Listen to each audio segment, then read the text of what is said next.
శివరాత్రి ముందు కలలో ఈ వస్తువులు మీకు కనబడుతున్నాయా? మీ పంట పండినట్లే అయితే సాధారణంగా కలలు రావటం సర్వసాధారణం. ఇలా కొన్ని కలలు మనకు ఎంతో ఆనందాన్ని కలిగిస్తాయి. మరికొన్ని కలలు మరింత భయాందోళనలకు గురి చేస్తూ ఉంటాయి కదా.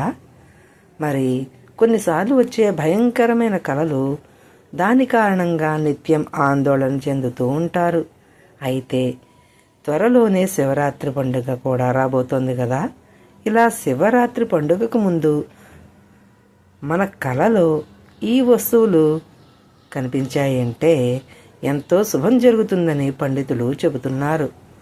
మాఘమాసంలో ఆ పరమేశ్వరుడికి పెద్ద ఎత్తున పూజలు, అభిషేకాలు నిర్వహిస్తూ ఉంటారు కదా.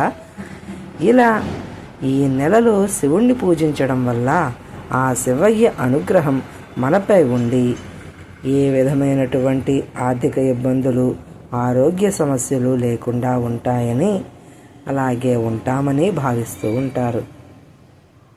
అందుకే పెద్ద ఎత్తున శివుడికి పూజలు చేస్తూ ఉంటారు.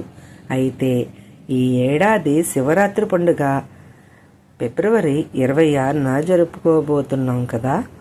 ఈ క్రమంలోనే శివరాత్రికి ముందు కనుక మనకు కలలో బిల్వపత్రం లేదా బిల్వదల చెట్టు కనిపిస్తే కనుక ఆ శివుడి అనుగ్రహం మనపై ఉందని, అలాగే మనకున్న ఆర్థిక ఇబ్బందులన్నీ తొలగిపోతాయని అర్థం.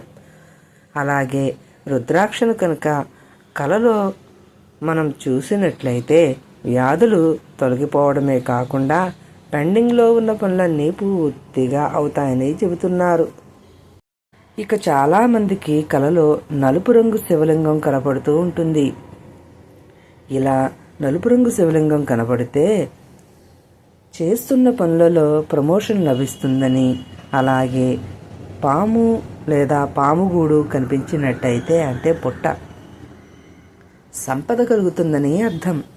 ఇలా శివరాత్రికి ముందు ఈ వస్తువులు కనుక కలలో కనబడినట్లయితే ఆ శివుడి అనుగ్రహం మీపై ఉండటమే కాకుండా మీకు ఉన్నటువంటి ఇబ్బందులు కూడా తొలగిపోయి అన్నీ శుభాలే కలుగుతాయని చెబుతున్నారు పండితులు.